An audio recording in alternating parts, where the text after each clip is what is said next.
I was 32 years old when I decided to spend a week alone in a small rented cabin on the northern edge of Cumbria, near the borderlands where England meets Scotland. It was the middle of October, the kind of cold where the wind feels wet even when it isn't raining. I chose that place because it was cheap, isolated, and far from everything that had been stressing me at home. I told myself I needed quiet. I told myself I needed space. What I didn't know was how different quiet feels when it stops being peaceful and starts becoming something else. The cabin stood at the end of a narrow dirt track that cut through pine woods and rocky hills. The owner warned me that phone signal was weak and the nearest village was several miles away. None of that scared me. I felt confident, even excited. I parked my car beside the cabin on the first afternoon, stepped out, and breathed in the cold air that smelled like wet grass and with smoke drifting from farms far away. The place looked old but solid. Weather-dark timber walls, small windows, a heavy door with iron hinges, and a stone chimney already stained from years of fires. I walked around inside first, checking everything. There were 2 small bedrooms, a bathroom, a living room with a worn sofa, and a kitchen that looked like it hadn't been updated since the 90s. Everything seemed normal, dusty but normal. I unpacked slowly, put my food in the kitchen, warmed the cabin with the old iron stove, and settled in. The first night passed quietly. The wind pushed against the walls, but nothing sounded strange. I slept deeply from the long drive. It was the second evening after sunset when things began to change. I went out behind the cabin to collect some dry branches for the stove. The air was quiet except for the soft ticking of insects and the distant hum of wind moving through the trees. As I bent down to pick up a few sticks, I caught something in the corner of my eye. At first I thought it was just a tree trunk or a shadow. But when I looked up, I saw a woman standing several yards away, partly hidden between 2 tall pines. She was completely still. She wore a long, dark coat that reached almost to her boots. Her hair looked messy and tangled, falling over part of her face. I couldn't see her eyes clearly, but I knew she was staring at me. My whole body tensed. I didn't move or speak. The cold seemed to grow heavier around me. My mind tried to make sense of it. Maybe she lived nearby. Maybe she was lost. The forests around here were huge, and hikers sometimes wandered through. But something about her didn't fit. She wasn't carrying a backpack. She wasn't dressed like someone out on a walk. She just stood there in a way that felt wrong, like she wasn't supposed to be there at all. I took a slow step backward, toward the cabin door.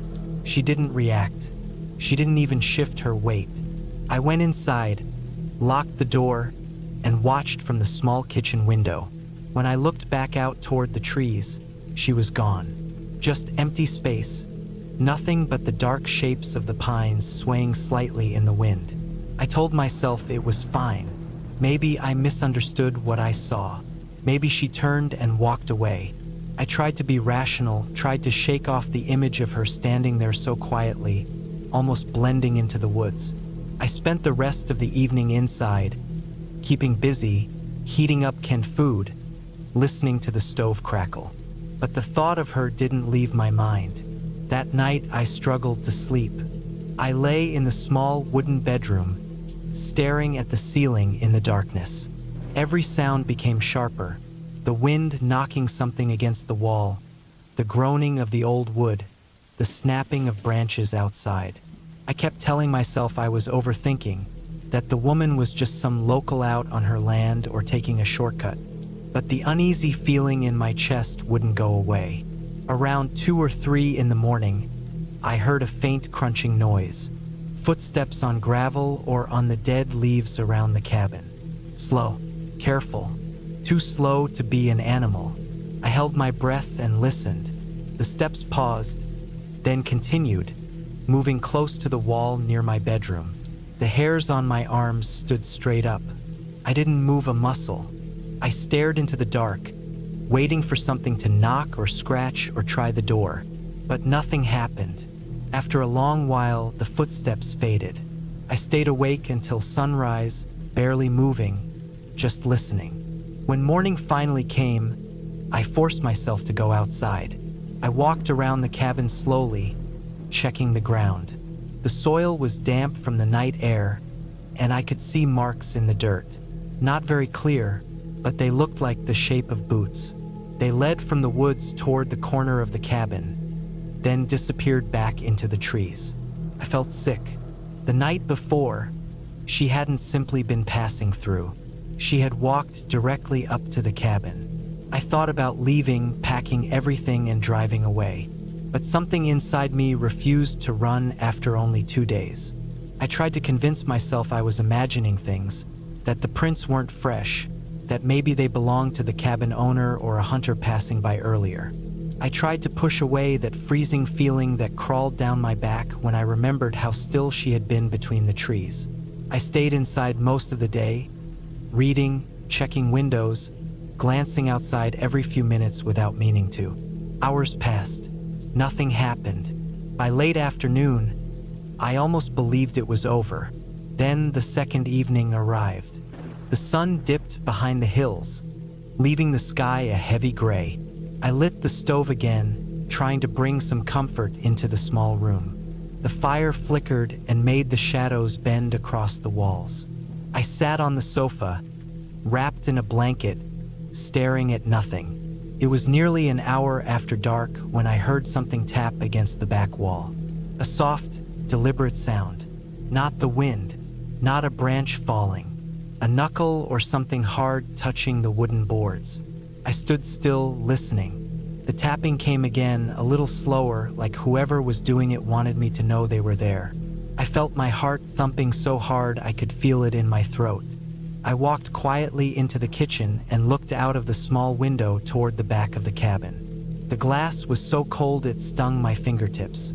She was there again, standing only a few feet from the cabin wall, facing the window, facing me. Her dark coat hung stiffly around her. Her hair moved slightly in the breeze, but the rest of her didn't. She didn't walk toward me. She didn't raise a hand. She just stood there, staring straight at the window. I dropped down out of sight and backed away from the glass. I locked every door, every window, checked them twice. My breathing felt uneven and shallow. I stayed in the center of the living room, away from all the windows, with the stove's heat warming one side of my body while the other side felt ice cold. She didn't knock again. She didn't try to come inside, but she stayed outside for hours. I knew because every few minutes I would hear soft shifting sounds. Light movements on the leaves, slow steps, sometimes nothing but silence so deep it felt unnatural. I didn't sleep at all. I sat awake until dawn lit the windows. When I finally gathered the courage to look outside, she was gone. Only flattened patches of leaves showed where she had stood. That was the final push. I packed everything fast, barely thinking. I didn't even clean up the cabin. I threw my bag into the car, turned the engine, and drove away along the dirt track as fast as I could without sliding into the ditch. The cabin disappeared behind me, swallowed by the trees. I didn't stop until I reached the nearest village. I parked outside a small shop, sat in the driver's seat, and tried to calm my shaking hands. Even in daylight, the fear stuck to me like something cold on my skin. I didn't report anything. What would I say? That a silent woman touched the walls of the cabin and stared into the windows? There was no crime. She never harmed me. But the way she moved, the way she stood there as if she had been watching long before I noticed, I knew something wasn't right with her. I never went back to that cabin. Months later, I checked the listing online out of curiosity. It had been removed. No explanation. Sometimes at night, when wind brushes against the side of my house, I still get the same cold feeling in my chest. I remind myself I'm hundreds of miles away from those woods. I remind myself I'm safe. But the truth is, I will never forget the way she stood there in the dark, silent and patient, as if she had all the time in the world to watch me.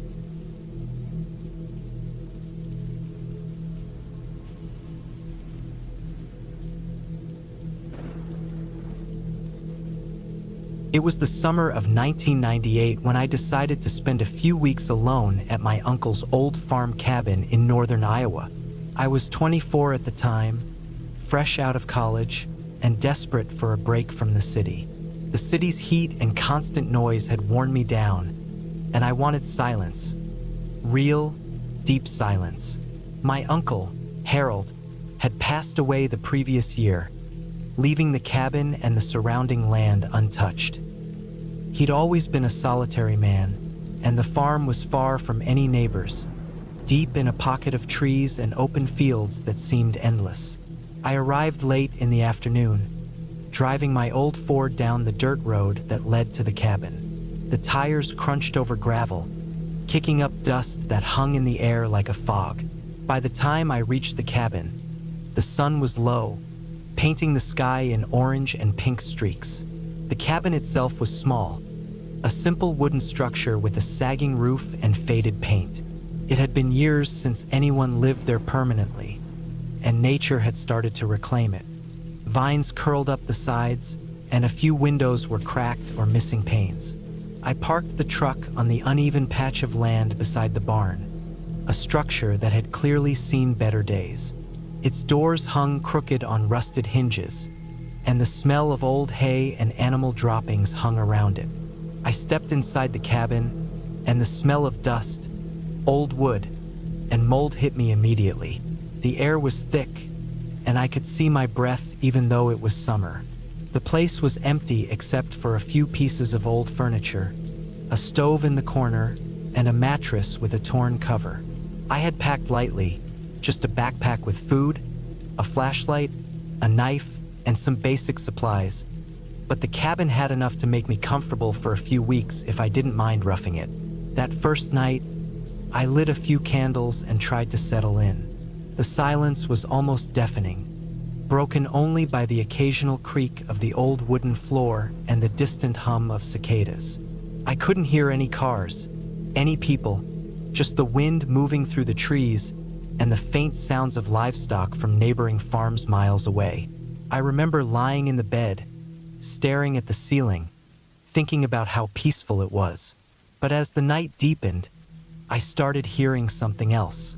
It was subtle at first, a faint rustling outside, like someone moving through the underbrush. I tried to tell myself it was just an animal, maybe a raccoon or a deer, but the sound had a rhythm to it, deliberate, careful. Every few minutes, I would hear it closer, circling the cabin, then fading into the trees. I told myself I was imagining it, that my mind was playing tricks because I was alone, but a part of me refused to ignore it. I grabbed the knife I'd brought and sat on the edge of the bed, listening. Hours passed, and the rustling stopped. I finally drifted off into a fitful sleep, only to be woken hours later by the loud sound of the front door creaking open. My heart slammed in my chest. The cabin had a wooden latch, heavy enough to prevent the wind from opening it, and I knew I hadn't left it unlocked. I froze, straining to hear anything. The faintest shadow moved across the floor, and then I realized I hadn't locked the door properly after all. Panic surged, but I forced myself to stay calm. I grabbed my flashlight and knife and moved toward the door slowly. Outside, the yard was empty. The moon was high, and the shadows of trees stretched across the ground like dark fingers. I checked the barn, the truck, the surrounding fields, and saw nothing. No footprints, no signs of anyone hiding. Just the open land and the trees swaying in the wind. I felt relief, but it was shaky, the kind that comes when you know you've seen something that doesn't make sense. I double-checked the locks and sat back down, trying to convince myself that it was just an animal or the wind. The next day, I kept busy. I repaired the broken windows as best I could, swept out the cabin, and started chopping wood for the stove. I tried to ignore the unease that had settled in my chest, focusing instead on the work. But every sound, the snap of a branch, the rustle of leaves, the distant bark of a dog, made me tense. I felt like I was being watched, though I saw no one. By the third night, the sense of being observed was stronger. I had left the door slightly open while I went to fetch water from the old well, and when I returned, I noticed something odd. The floor of the cabin had faint scuff marks near the door, marks that weren't there before. They were small, almost like someone had been pacing. My stomach dropped. I checked the windows, the barn, and even the truck again, but saw nothing out of place. Whoever or whatever was there, they were careful. Over the next few days, I stayed alert. I didn't leave the cabin after dark. I made sure all doors and windows were secured, and I kept the knife close. I even rigged a few makeshift alarms with tin cans outside the cabin. The tension became constant, gnawing at me from the edges of my mind. I would hear things at night: the crunch of dirt, the soft swish of something moving in the grass, sometimes even the faint echo of breathing. Each sound made my heart jump, and I would sit for hours in the dark, flashlight in hand, waiting. Then, on the sixth night, it escalated. I was sitting by the stove, reading an old farming manual I'd found in the cabin, when I heard the unmistakable sound of someone trying to force open the front door. The latch rattled, and I could hear the wood groan under pressure. My heart jumped into my throat. I grabbed the knife and rushed to the door, bracing myself. Whoever it was clearly didn't expect me to be awake, because the sound stopped immediately. I waited, tense, listening. Minutes passed. Nothing. I decided I couldn't just sit there and wait. I had to know what was happening. I grabbed my flashlight and stepped outside into the cold night air. The yard was empty, but I noticed something strange. Footprints leading from the tree-line directly to the cabin. They were large, heavy, and barefoot, pressed deep into the soft earth. I followed them a short distance into the trees, then stopped. They ended abruptly, as if the person had vanished into thin air. My stomach churned. Whoever had been there had been watching me, waiting. I spent the rest of the night in the cabin, tense and unable to sleep. By morning, I knew I couldn't stay. I packed my things quickly, leaving most of the food and my supplies behind. I locked the cabin door carefully, checked the truck, and started the drive back to town. As I left the dirt road and merged onto the highway, I glanced back at the cabin in the distance. It looked harmless in the daylight, just a small wooden house surrounded by fields. But I knew what I had experienced there was real, and I knew that someone or something had been living around the farm, watching for weeks without my knowledge. It took me months to stop feeling nervous when I drove past isolated areas or heard a sound at night that I couldn't explain. The farm cabin stayed in my mind for years after, a place of quiet terror that was all too real, and I never went back. Eventually, I heard from a distant relative that a drifter had been seen in the area around that time.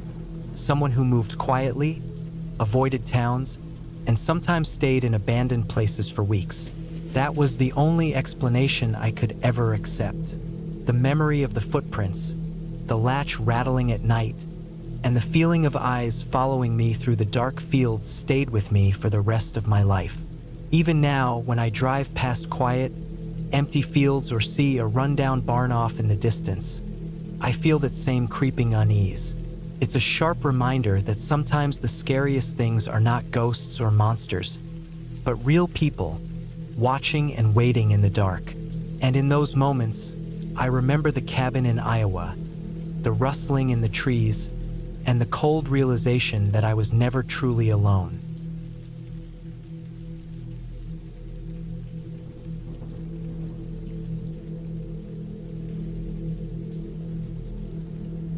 I didn't plan to spend the night in the woods that night. I was just driving back from a photography assignment in the outskirts of Montana, somewhere near the Bitterroot National Forest. My car had been acting up all day, but I kept pushing it, thinking I could make it back to Missoula before dark.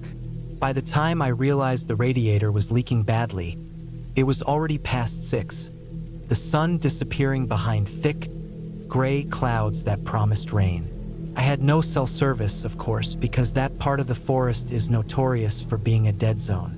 The car coughed, groaned, and finally gave up just as I came across a narrow, muddy trail leading off the main road. I spotted it almost by chance. A small, wooden cabin tucked between dense pines. Its roof sagged in a few places, and the wood was dark with age and wetness, but the place looked sturdy enough to take shelter for the night. I parked my car under a large fir tree and grabbed my backpack. I had my camera gear, a flashlight, a small first aid kit, and a thermos with some coffee. The cabin door was closed, but it wasn't locked. I pushed it open slowly, and it creaked like it hadn't been used in years. The smell hit me immediately: damp wood, mold, and something faintly metallic that made my stomach twist. I stepped inside, my boots sinking slightly into the thin layer of dirt and old pine needles covering the floor. The interior was small and musty. A fireplace sat against the far wall, blackened from years of use. A wooden table with two rickety chairs leaned awkwardly to one side. Shelves lined the walls, filled with jars, cans, and a few dusty tools. There was a single bed in the corner, covered with a moth-eaten blanket. I set my backpack down and flicked on the flashlight. The light danced across the walls, catching cobwebs in corners and the faint outlines of old nails that had once held pictures. I didn't want to overthink it. I'd stayed in worse places when I was traveling for work. I checked the fireplace, gathered some dry kindling I found in a crate, and managed to get a small fire going. The warmth helped, but it didn't chase away the unease that had started to settle in the pit of my stomach. I couldn't shake the feeling that someone, or something, was watching me. It wasn't supernatural. I didn't believe in ghosts. It was something else, something very real. I tried to focus on cleaning up and making the cabin livable for the night. I found an old metal bucket near the back and filled it with rainwater from a leaky spot in the roof. I used it to wash my face and hands, and I even managed to make a weak cup of instant coffee with the water. The rain started to fall harder outside, tapping against the roof and making the wooden walls groan. I sat by the fire, listening, trying to calm myself. That's when I noticed it. The faint sound of footsteps outside, crunching through wet leaves and mud. My first thought was an animal, maybe a deer or a stray dog, but the steps were too heavy, too deliberate, moving closer to the cabin. I froze, straining to hear. The steps stopped just outside the window. I could see nothing through the rain-streaked glass, but I could hear breathing. Slow, steady, careful. My heart pounded, and I grabbed a metal rod that had been leaning against the wall. My only weapon. I reminded myself that I was alone in the middle of the forest, miles from the nearest house or road. If someone was out there, I had no one to call. I decided to wait it out. I didn't dare open the door, and I didn't want to make any noise. The footsteps retreated slightly, then circled the cabin, slow and methodical. I realized they weren't random. Someone was searching, trying to figure out if I was inside. Panic clawed at me. I thought about leaving through the back, but the rain had turned the trail into a slick, muddy slope. I'd get stuck or fall, and that would make me an easy target. Hours passed like this. Every shadow seemed alive. Every crack of a branch against the wall sounded like someone breaking in. I tried to sleep, leaning against the wall with the rod in my lap, but exhaustion didn't come. By midnight, the steps had stopped, and only the rain remained. I kept the fire going, watching the shadows it cast on the walls. My mind replayed every horror story I'd ever heard, every news article about people disappearing in remote areas. I felt small, exposed, and completely alone. Finally, the storm eased slightly, and I heard the distant roar of a vehicle engine. Relief washed over me, but it came with a new fear. If someone else found me first, would they be friendly or dangerous? I waited, listening, until the engine grew closer. It was a forest ranger truck, their headlights cutting through the darkness. I ran outside, waving my arms, slipping in the mud, and shouting until they stopped. Two rangers jumped out. One of them, A tall man with a gray beard ran over and asked if I was okay. I explained, in short, that my car had broken down, I had taken shelter, and someone or something was circling the cabin. They radioed in, and another vehicle arrived shortly after. One of the rangers checked around the cabin while the other stayed with me. They found footprints leading away from the trail, disappearing into the dense forest, but no one was there. The tracks looked human, heavy boots, walking slowly but deliberately. Whoever it was, they were gone now, leaving only the mud and rain behind. I was shaken but grateful. They gave me a ride back to the main road, helped me call a tow for my car, and even checked the cabin once more before leaving. I tried to make sense of it, to rationalize why someone would have been there. The most likely explanation, they said, was a couple of poachers or vandals who had been hiding out. They weren't expecting anyone. They had probably left when they realized someone was inside. I kept thinking about that night for weeks afterward.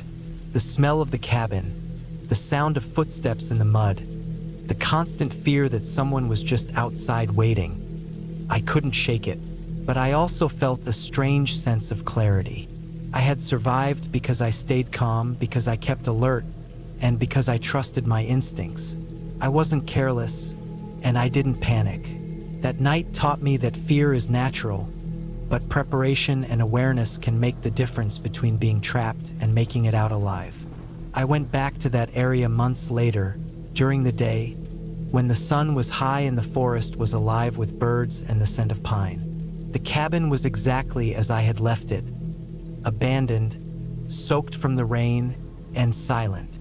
I walked inside, ran my hands over the wood, looked at the fireplace, the old bed, the table, the jars. Everything was still, safe now in daylight. It was just an empty structure in the woods, holding nothing but memories of a night that had tested me in ways I hadn't thought possible. I left the cabin with a sense of closure that I didn't expect. The forest no longer felt threatening. It felt alive, real, and honest. There were dangers, yes, but there was also life, movement, and resilience. I realized that fear can be a tool, not just a burden. It tells you to pay attention, to prepare, to survive. That night in the cabin, with the rain beating down and footsteps circling outside, I learned how fragile life is, but also how strong I could be when it mattered most. When I finally drove back to Missoula, I felt lighter, almost as if the cabin and the storm had stripped away a layer of naivety I didn't know I carried. I kept the story to myself for a long time, not because it was unbelievable, but because it was personal, a memory that belonged to the forest, to the cabin, to the rain, and to the footsteps I'd never forget. I've returned to the woods many times since then, always respecting its power, always prepared, but never again did I feel the raw, paralyzing fear I felt that night. That cabin taught me what it means to be truly alone, and what it takes to make it through.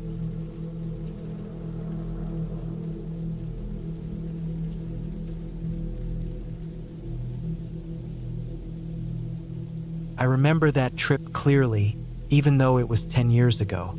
It was the summer of 2015, and I was 32, finally taking a week off work to get away from the city. I had a small, secluded cabin tucked deep in the North Idaho forests, far enough that cell service was a joke, and the nearest neighbor was over 3 miles down a dirt road that barely qualified as a road. I went there with my dog, a large, muscular German shepherd named Brutus. People always warned me that the woods could be dangerous, that accidents happen, but Brutus had always been calm and alert, a guardian in fur. I trusted him with my life. The first day was uneventful, which was exactly what I wanted. The cabin itself was simple.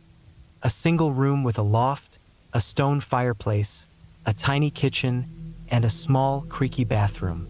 Outside, a rickety porch overlooked a clearing that led into the dense forest. I spent the day unpacking, stacking firewood, and taking long walks with Brutus. He moved quietly but always kept his ears perked and nose low, sniffing every branch, every footprint in the dirt. like he was reading the forest's secrets. That night, the air was cool, and the cabin smelled of old pine and wood smoke. I slept with the window cracked, letting the night sounds in. The chirp of crickets, the distant call of an owl, and the occasional rustle that I attributed to deer. Brutus slept at the foot of the bed, his breathing steady and calm. The second day, I decided to explore further. I packed a small bag with water, some food, a flashlight, and a hunting knife, more out of habit than expectation. Brutus walked ahead of me, alert but relaxed. I noticed small things at first. A snapped branch that didn't look like deer, footprints that were too large and uneven to belong to any animal I recognized. I thought little of it, figuring it was a hiker or a hunter passing through. But by the time I reached a small stream a mile into the forest, Brutus had stopped dead in his tracks. His hackles were raised, his ears forward, and his body rigid. I knelt down to calm him, but he didn't move. He growled low in his throat, a sound I had never heard from him before. I froze. The forest was quiet, unnaturally quiet. Not a bird, not a rustle, nothing except for the stream trickling past us. And then I saw it, a figure, just standing there, partially obscured by trees, far enough that I couldn't make out details, but close enough that it didn't belong in that part of the forest. My stomach turned cold. Brutus barked once, a sharp, threatening bark, and the figure didn't move. I decided to head back immediately, keeping Brutus close. The return walk was tense. Every snapping twig made me flinch, and Brutus never left my side. By the time we reached the cabin, sweat and dirt covered me, my heart pounding. I locked the doors, closed the windows, and stacked extra firewood against the door. Brutus sat by the window, eyes scanning the trees. I tried to calm myself, telling myself it was probably just a hunter or a lost hiker, but I knew in my gut it wasn't. That night was restless. Every shadow felt like it was moving, every sound amplified. Brutus refused to sleep, pacing and growling at the edges of the cabin. Around midnight, I heard it, a low, deliberate crunching outside. Someone was walking through the clearing, slow, careful, making sure not to step on twigs, but leaving enough noise to make us aware. I grabbed my flashlight and knife, creeping to the window. Brutus growled, the hair on his back standing straight. The beam of the flashlight caught movement. A man, maybe in his 40s, wearing dark clothes that blended with the night. He carried something that glinted in the light, probably a knife. I froze, realizing how vulnerable I was. The door was wooden, the walls thin, and no one would hear me if he tried to force his way in. Brutus let out a low growl that deepened into a warning bark. The man stopped, just standing at the edge of the clearing, and I could feel his eyes on us, even through the darkness. My hands shook as I whispered to Brutus, telling him to stay calm but ready. The minutes felt like hours. The man finally turned and disappeared into the trees. I didn't move until I heard nothing but the distant river and the occasional owl. I spent the rest of the night sitting against the wall with Brutus at my side, knife in hand, listening to every sound. The next morning, I realized the man hadn't left anything behind. No footprints, no signs of campfires, nothing. Just a faint disturbance in the underbrush. I couldn't stay inside the cabin forever, though, and I knew I had to leave. I packed quickly, keeping Brutus close. Before I walked back down the dirt road, I circled the cabin, scanning the perimeter. That's when I noticed something chilling. A circle of stones placed in the dirt, small branches tied together, and a crude carving in the trunk of a nearby tree. It wasn't threatening in the supernatural sense, but it was deliberate. Someone had been there watching, marking territory. I didn't hesitate. Brutus and I moved fast, cutting through the forest in a diagonal path that avoided the road entirely. I wanted distance, and the trees provided some cover.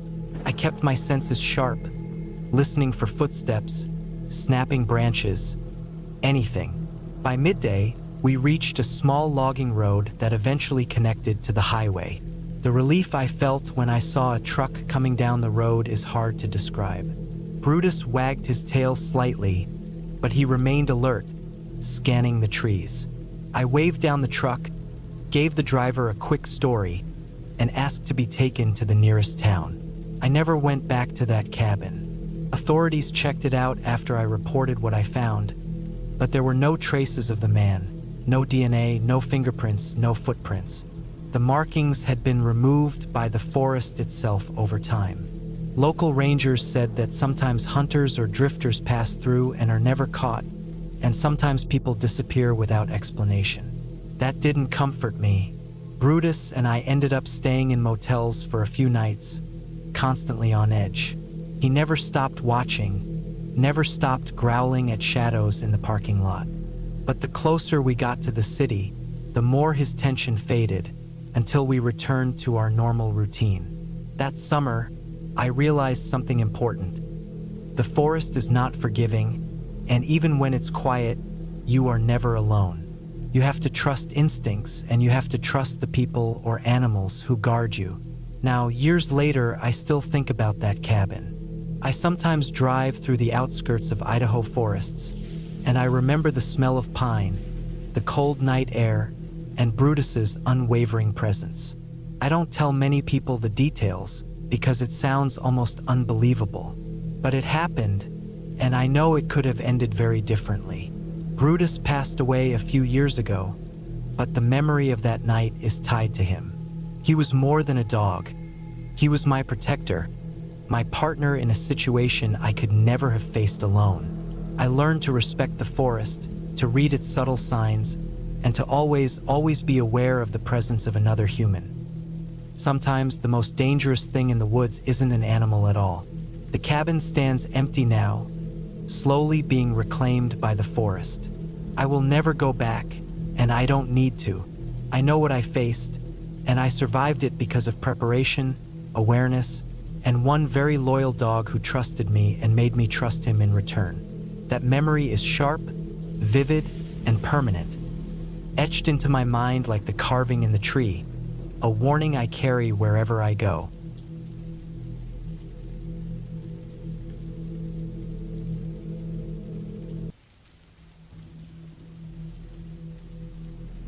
I had been working the forests near Cascade Ridge for nearly 20 years, cutting timber and hauling it back to the mill, and I thought I knew those woods like the back of my hand.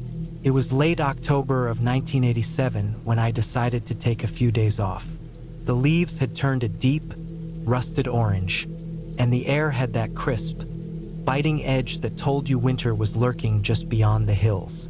I wanted nothing more than to retreat to my cabin, a small, weathered structure I had built myself years earlier, nestled in a narrow valley far from any road, far from the hum of civilization. My plan was simple.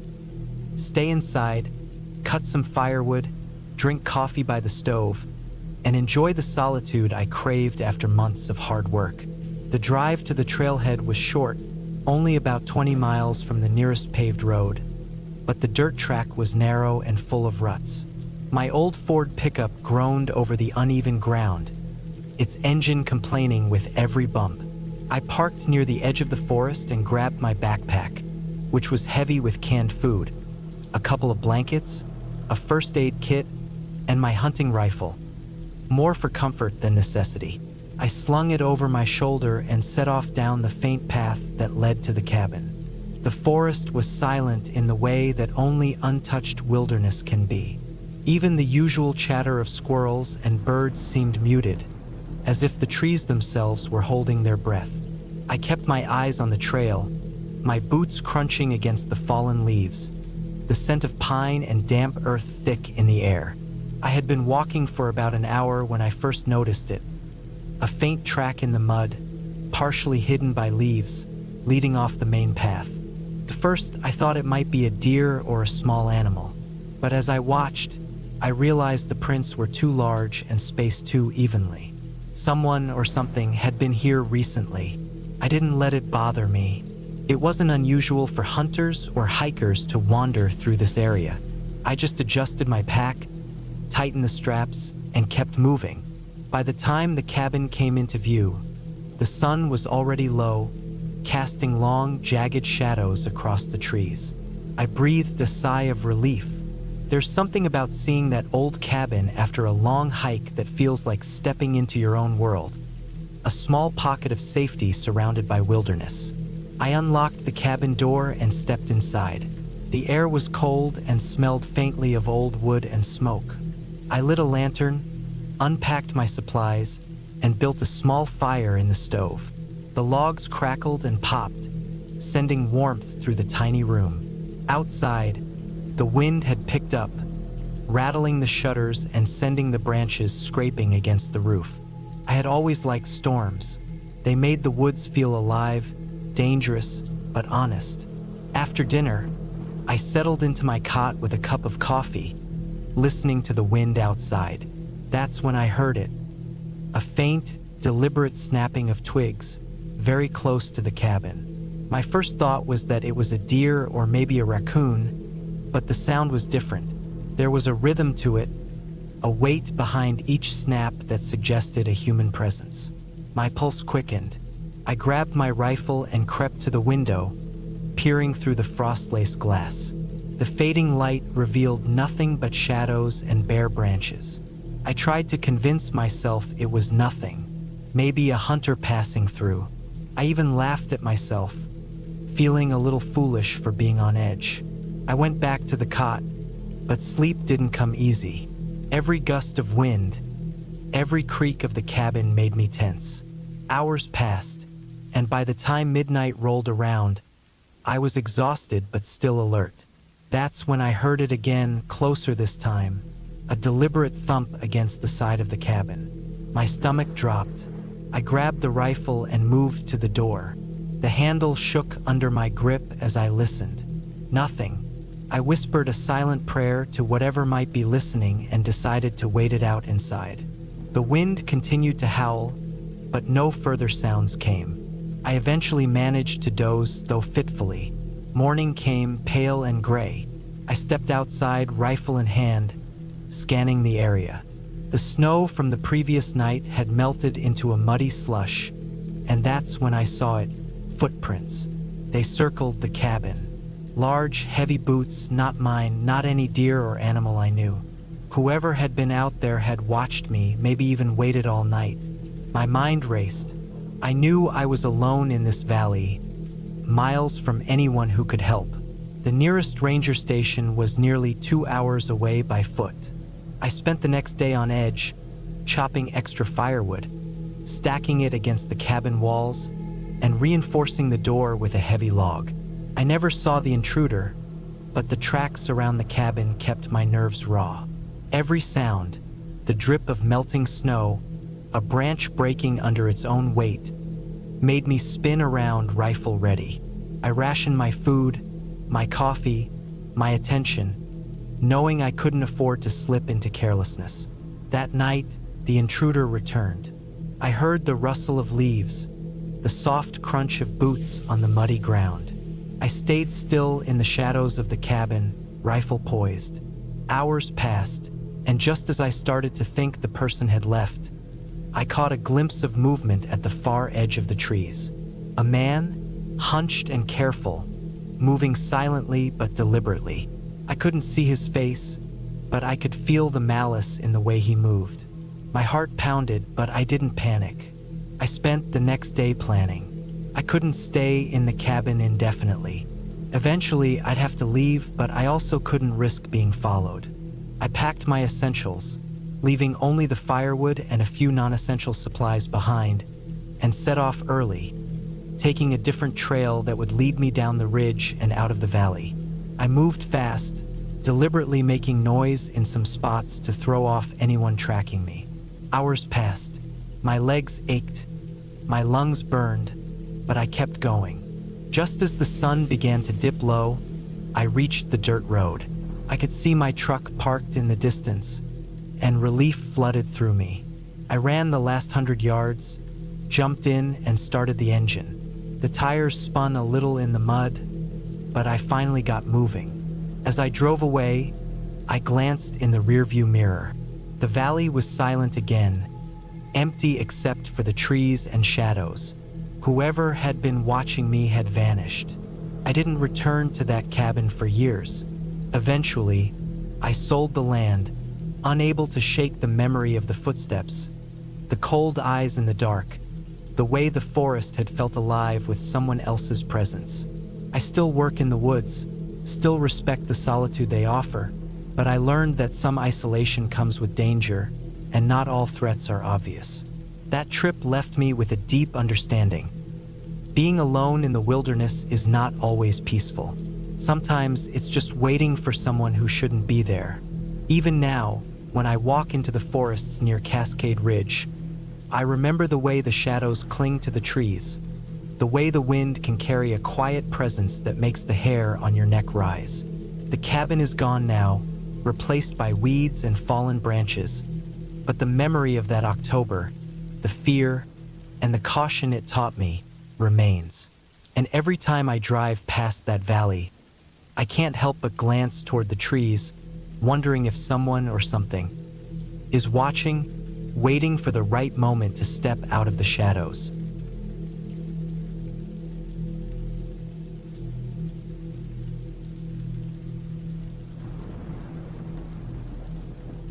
I was 31 when I decided to take a week off in the autumn of 2014 and stay alone in a small rental cabin on the edge of a forgotten graveyard outside a quiet town in northern Maine. I didn't choose the place because of the graveyard. I actually didn't even notice it in the listing photos. All I cared about was being away from work, away from traffic, away from constant noise. I wanted cold air, dead leaves, and long nights. I wanted to reset my mind. I thought silence would help me breathe again. I didn't know silence had its own weight, heavier than anything I had felt before. The cabin was old, built sometime in the 1940s, from rough wooden planks that looked like they had been dragged straight out of the forest. The roof sagged slightly on the left side, and the porch creaked under even the smallest step. Still, it felt solid enough when I arrived. The place sat on a small slope that dipped down into a patch of tall grass and broken slabs of stone. When I walked around that first day, trying to stretch my legs after the long drive, I finally realized those slabs weren't rocks. They were grave markers. Most of them were broken or sunk deep into the earth. A few leaned at odd angles like they were trying to fall but never fully could. The names on them were almost gone, scratched away by time, snow, and wind. I didn't feel scared then, not even nervous. I just felt a bit strange, like I had stepped into something that wasn't meant for people anymore. But I had the keys, my food, my bags, and a week ahead of me, so I pushed the thought away. Inside the cabin, the air smelled like dust, old pine, and something earthy, like damp roots or wet soil left to dry. The floorboards were uneven and made faint hollow sounds each time I moved. There was a single bedroom, a bathroom that barely fit one person, a small kitchen area, and a wood stove that looked like it hadn't been fired up in years. I noted all this, but I was still comfortable enough. Nothing felt threatening. The first night passed quietly, or at least that's what I told myself the next morning. But if I think back now, I remember hearing things. Small things, like tiny thuds in the grass or the gentle drag of something across dirt. At the time, I convinced myself it was just animals. Maine had plenty of wildlife. I tried to sleep early, though it took me a while because the cabin walls carried every small sound like they were amplifying it. The second day was colder. I walked past the graveyard area, keeping a bit more distance than before. The ground around the stones seemed softer than the rest, dark in color, almost like it never dried completely. There were old trees surrounding the place, tall and thick with rough bark. Their branches seemed to hang lower the longer I looked at them. Maybe it was the wind or just my mind trying to fill the silence. That night, something felt different. It wasn't a sound that woke me. It was a feeling, My body felt stiff, like it didn't want to move. My chest felt tight. I opened my eyes and saw nothing but darkness.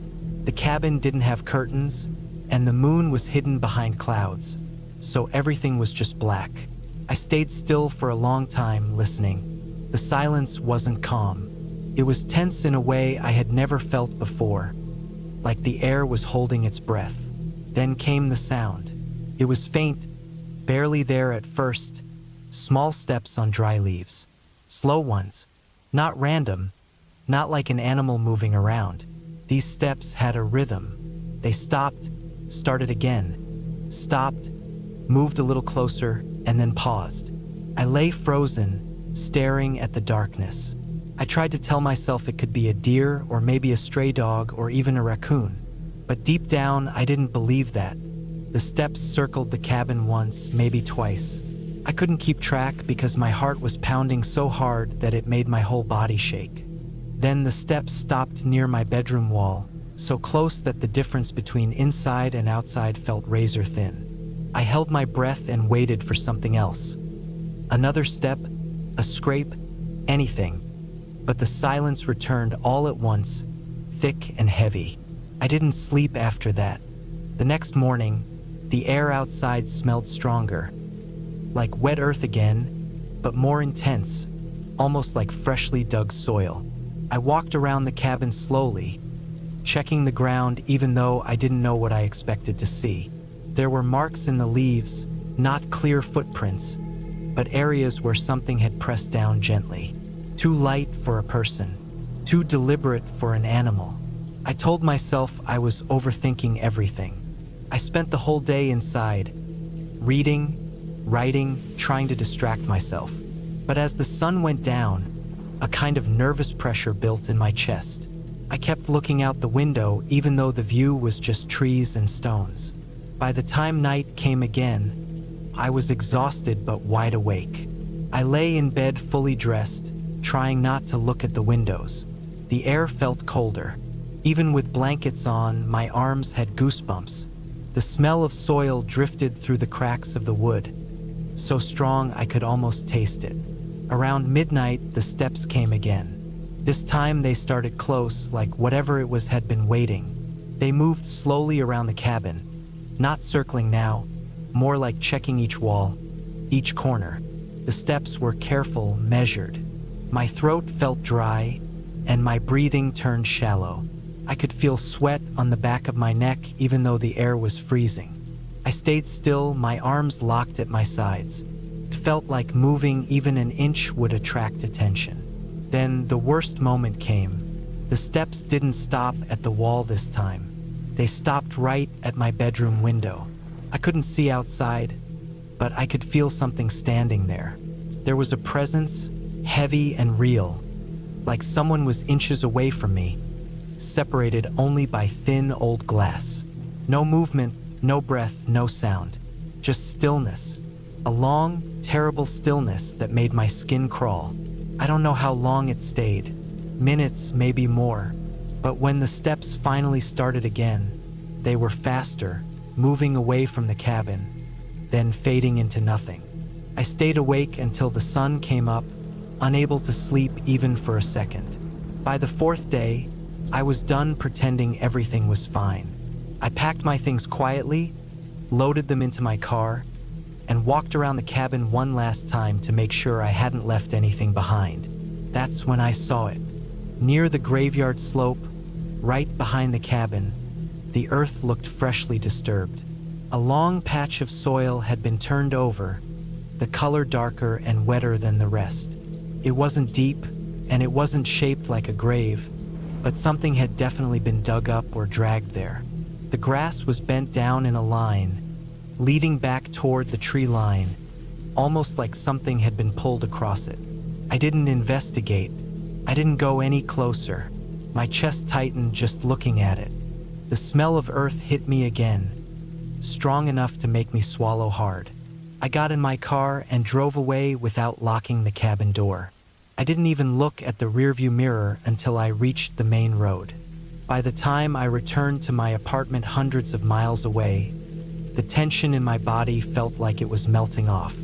I tried to convince myself I overreacted, that the sounds were animals, that the disturbed ground was from a fox or a large dog. For weeks, I replayed it in my mind, trying to reshape the memories into something normal. But 2 months later, something happened that removed any doubt I had left. I received an email from the rental website. The cabin listing had been removed. When I clicked the notification, I saw a short message. The property had been taken down after recent findings on the land, and that all previous renters were being informed. They didn't say what they found. They didn't have to. I already knew. Something was in that ground long before I arrived. Something moved at night, quiet, careful, used to the dark. Something with enough patience to walk slow circles around a cabin and stand still outside a window without making a sound. Moving away from that place was the clearest ending I could give myself. I never went back. I never will. Even now, when I remember those nights, I can still feel that cold silence pressing against the cabin walls, and I can still smell that heavy, wet soil that clung to the air like it wanted to stay with me. And I know, without needing any proof, that whatever was walking out there was something real, something alive, something that didn't want me there. Leaving was the only good ending I could ask for. The kind of ending where you get to walk away, even if the memory follows you like a shadow you never fully shake off.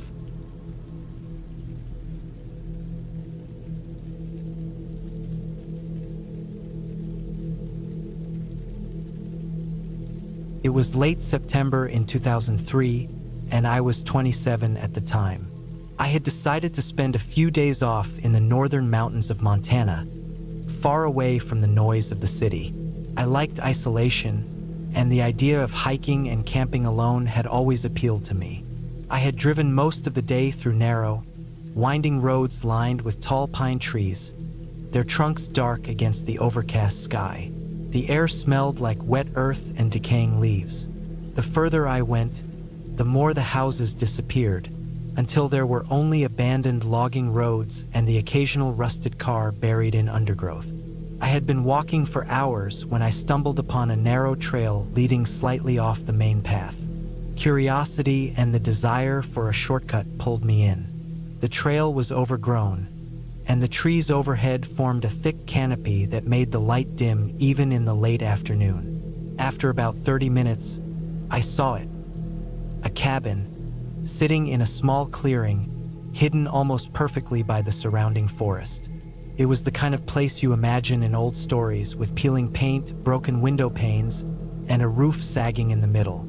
The porch was half collapsed, with weeds growing up through the wooden slats, and a rusted rocking chair leaned against the wall, motionless. I don't usually go inside abandoned places, but something about this cabin drew me in. I thought maybe I could take some photographs, get a few shots of decay and isolation, and then continue my hike. The front door creaked terribly as I pushed it open, and the smell hit me immediately. A mix of mold, rot, and something else I couldn't place at first. Dust floated in the beams of light coming through the broken windows, and the floorboards groaned under my weight. There was an old stove in the corner, blackened and rusted, and a sink with faucets coated in greenish grime. The remnants of a kitchen were barely recognizable. Rusted cans, shards of broken dishes, and what looked like a collapsed pantry. I moved slowly, stepping carefully over warped floorboards. Every small noise felt magnified in the silence of the cabin. A gust of wind rattled the broken windows, and I froze for a moment, feeling my heartbeat in my throat. It wasn't fear of ghosts or anything supernatural.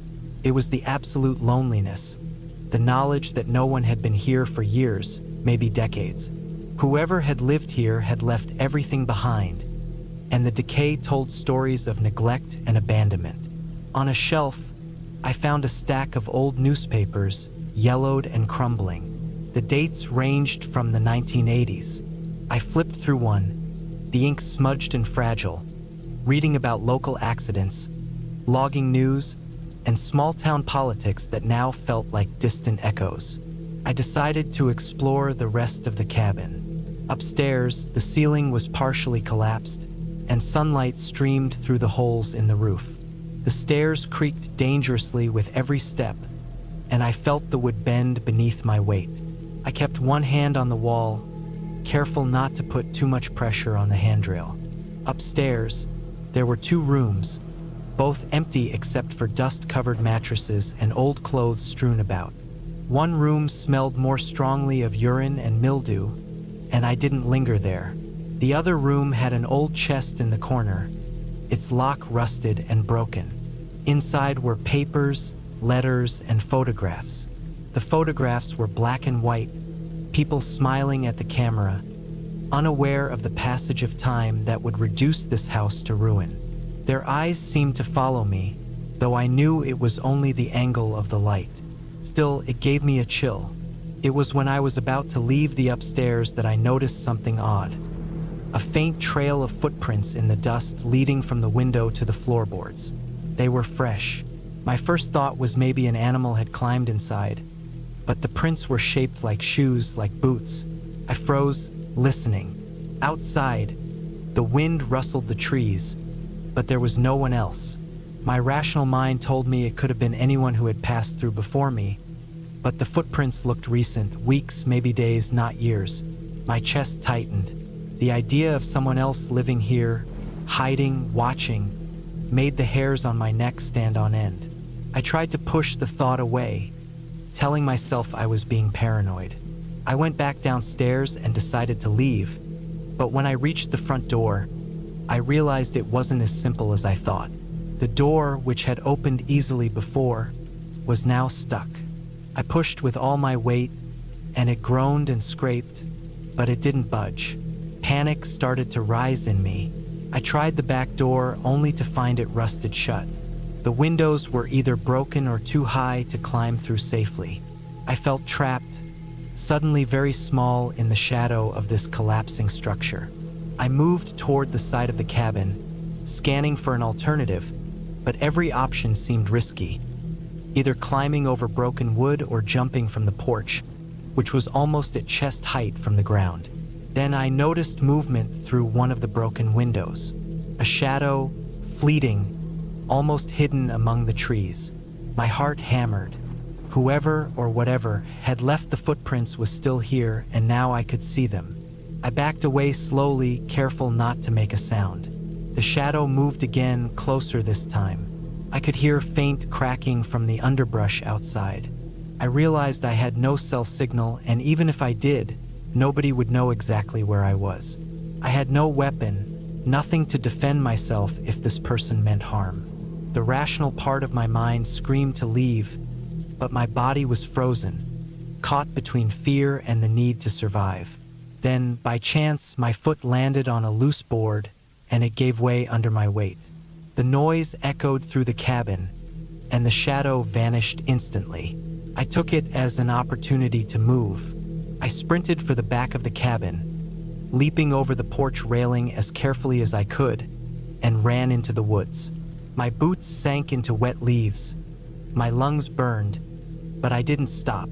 I didn't look back until I reached the trail I had used to get here. By then, I was trembling, drenched in sweat, and convinced the figure had not followed. I continued down the trail until I found the main logging road and, after what felt like hours, spotted my car. The drive back was tense. Every rustle of the trees, every shadow in the rearview mirror made my heart race. I didn't stop until I was back in a small town at a gas station, just needing light and people. I reported the abandoned cabin to the local ranger station the next day. They told me it had been a site for squatters for months, people hiding in the forest, but they had never caught anyone staying for long periods. The cabin had been unsafe for years, and they planned to burn it down to prevent injuries or illegal activity. I never went back. Even years later, the memory of that cabin and the feeling of being trapped stays with me. The fear wasn't about ghosts. It was about being utterly alone, powerless, and at the mercy of someone who could be watching. I still remember the smell, the creaking of the boards, the stale air heavy with rot, and the shadow moving just beyond the broken windows. That cabin wasn't magical, but it was real, and terrifyingly so. The relief I felt when I finally escaped is something I can still feel even now, 20 years later. And every time I drive through a remote road, I glance at the woods, wondering what's out there, and it reminds me to trust my instincts when isolation is more than just a choice. It's a risk.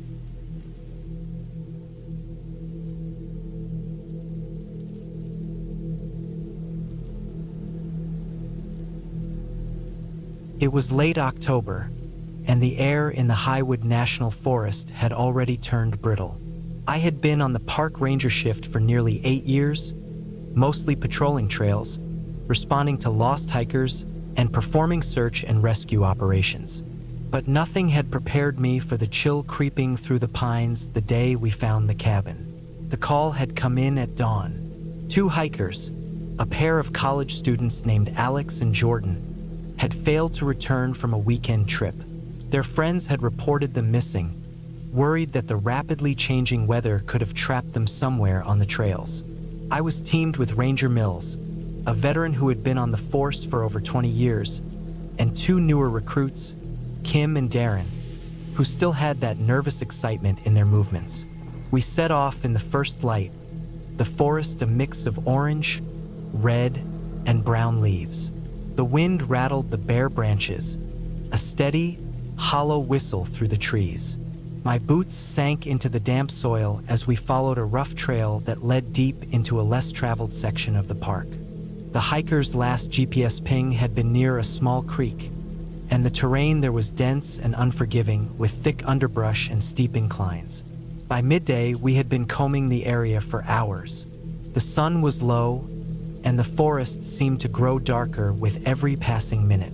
The map suggested a small cabin not far from the creek, probably an old ranger cabin or a hunting shelter abandoned years ago. It wasn't on any official trail, so finding it would be like searching for a needle in a haystack. We followed a narrow, nearly invisible path, branches scratching at our sleeves and the forest floor slick with fallen leaves. The air smelled damp and earthy, mixed with the faint, metallic tang of wet iron from the nearby creek. Then, almost suddenly, the trees opened into a small clearing. The cabin was there, almost hidden by overgrown shrubs and ivy climbing the walls. Its roof sagged, and the wooden planks had darkened with rot, some warped, others broken entirely. A thin column of smoke curled from the chimney, thin and gray, as if someone had tried to light a fire but hadn't quite succeeded. It wasn't much, maybe 10 feet by 12, with a single window and a wooden door hanging slightly off its hinges. I motioned for everyone to spread out quietly. We didn't know if anyone was inside, and the cabin's isolation made it hard to predict what we might find. I approached the door slowly, my hand hovering near my flashlight and sidearm. The air around the cabin was unnaturally still, the usual forest sounds muted, as if the clearing itself was holding its breath. Inside, the cabin was dim, the late afternoon light barely penetrating the grimy window. Dust coated every surface, and the smell of damp wood and mold hit me instantly. Broken furniture was scattered across the floor, and an old stove in the corner had a faint layer of soot, suggesting recent use. I flicked my flashlight over the walls, noting crude carvings and scratches, probably from past visitors or wildlife. Then I noticed it.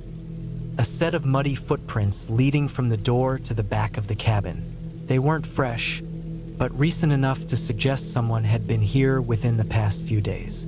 The prints were small, likely the size of Alex's or Jordan's shoes. My stomach tightened. This could be them or something else entirely. Ranger Mills took the lead as we followed the prints to the rear of the cabin. Outside, the wind picked up again, rustling the trees and carrying a faint, almost metallic smell from the creek behind the cabin. The footprints led to a small trapdoor partially hidden under a pile of leaves and broken branches. I signaled everyone to stop. The trapdoor was old and creaked ominously as Mills lifted it. Beneath was a shallow cellar, damp and filled with the sharp smell of mold. A ladder led down into the darkness. I shined my flashlight down, catching glimpses of scattered clothing and a small backpack. My heart rate picked up. Whoever had been here had clearly tried to hide or shelter themselves in a hurry. We descended carefully, one by one. The cellar walls were made of rough stone, cold and wet to the touch. The space was small, maybe 10 by 10 feet, barely enough room to move. Then I saw them, Alex and Jordan, huddled together near the far corner, pale and shivering. They looked exhausted, their clothes torn and dirty, eyes wide with a mix of relief and terror. They hadn't eaten in nearly 24 hours, and the cold had started to sap their strength. A fire had been attempted in the stove upstairs, but without proper materials, it had failed. They had found the cabin by chance while wandering off the main trail and had stayed in the cellar when the weather turned worse. They hadn't been able to climb out easily, which explained why their friends hadn't heard from them. We got them out slowly, carefully, making sure they didn't slip or fall. Mills carried Alex's pack, while Kim helped steady Jordan, who was too weak to climb the ladder alone. Outside, the sun was sinking, the sky a dull gray, and the wind had turned colder. We set up a small fire near the clearing, wrapped them in thermal blankets, and gave them water from our reserves. Their relief was palpable, though neither spoke much, just staring at the trees as if afraid the forest might take them back. By the time we radioed for extraction, the light had almost gone. Darren marked the trail for emergency responders, making sure no one else got lost in the area. It was slow and careful work, checking the forest floor for hazards and keeping the group together. The cabin behind us seemed smaller, fragile, and more threatening now, as if the woods themselves were reclaiming it. The helicopter arrived after dark. Alex and Jordan were lifted out first, still shivering but safe. Mills and I followed, ensuring Kim and Darren stayed steady and calm. From above, the forest stretched endlessly, a sea of shadowed trees and hidden streams. I couldn't help but glance down at the cabin one last time. It looked abandoned again, harmless and quiet in the moonlight, but I knew how close it had come to trapping two people forever. Back at the ranger station, the warmth of the heater and the smell of hot coffee were almost unreal after the day's tension. Alex and Jordan were fed, cleaned up, and safe, though the exhaustion on their faces was clear. I made the reports detailing every step, every footprint, every observation. Later, I learned the cabin had been used by hunters years ago and had fallen into neglect. No one had reported anyone inside, which made it almost invisible to the maps and patrols. But for a few hours, it had been a trap, a silent threat hidden under the forest canopy, and we had been lucky to find them when we did.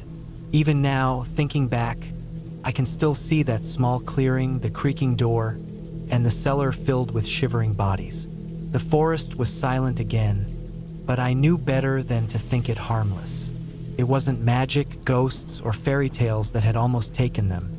It was simple chance, the cold, the isolation, and human error.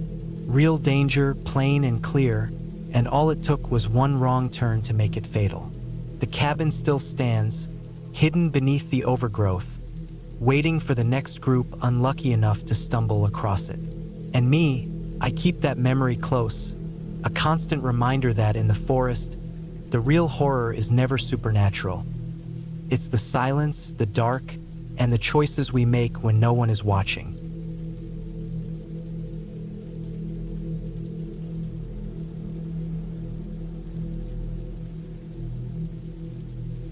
It was the summer of 2012, and I was 19, taking a short break from college. My dad had this old friend, a retired sergeant named Frank, who lived alone in a cabin deep in the Allegheny Mountains of Pennsylvania. I had met him a few times before, gruff, rough around the edges, a man who carried the kind of presence that made people uncomfortable if they weren't used to it. My dad, of course, trusted him completely. Frank had offered for me to spend a few days at his cabin to experience the woods, and being restless in the city, I jumped at the chance. The drive up was long and winding. Highway roads gave way to narrow, cracked asphalt, which eventually dissolved into gravel paths lined with thick, ancient trees. By the time I reached the cabin, the sun was a dull orange, barely peeking through the dense canopy. The cabin itself looked as though it had been pulled out of the 1970s and left untouched. Dark-stained logs, a crooked porch, and a chimney that leaned slightly to the side.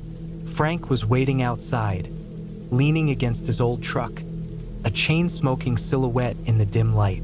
Inside, the cabin smelled like pine and old leather. Dust motes floated in the shafts of late afternoon light, and the floorboards creaked under every step. Frank didn't say much. He wasn't the chatty type, but I didn't mind. He handed me a room key, which was just a metal tag nailed to the doorframe, and gestured for me to settle in. The first night, I went to bed early. The silence outside was almost suffocating. No wind, no birds, nothing but the occasional snap of a branch in the distance. I slept lightly, waking multiple times to the feeling of being watched. By morning, I chalked it up to nerves and my imagination. The next day, Frank took me on a walk through the woods behind the cabin. He moved like he owned the forest, every step deliberate, every glance alert. I struggled to keep up, my legs burning after the first mile. He showed me traps he'd set for deer, how to spot animal tracks, and even where certain edible mushrooms grew. He was meticulous and precise, but there was something about the way he scanned the woods, the sharpness in his eyes, that made me uneasy. He noticed everything, every rustle, every slight movement, and I couldn't shake the feeling that whatever he noticed, I didn't want to see. By the third night, the air turned cold, heavier than it had any right to be for early July. A storm had rolled in, the kind that made the cabin shudder with each gust of wind. I was lying in bed when I heard the first unusual sound. A soft, dragging noise outside, coming from the side of the cabin where the tree line was thickest. I froze, listening. There was no thunder, no rain hitting the roof yet, just that slow, rhythmic drag. It wasn't animal-like. It was deliberate, heavy. I checked the windows. The rain hadn't started yet, but the shadows of trees swayed violently. My heart raced as I strained to see through the darkness. Then I realized I didn't hear Frank moving around. Normally, he'd be outside checking his traps or preparing firewood. But that night, everything felt off. The dragging sound grew closer, accompanied now by faint cracking, like twigs breaking under weight.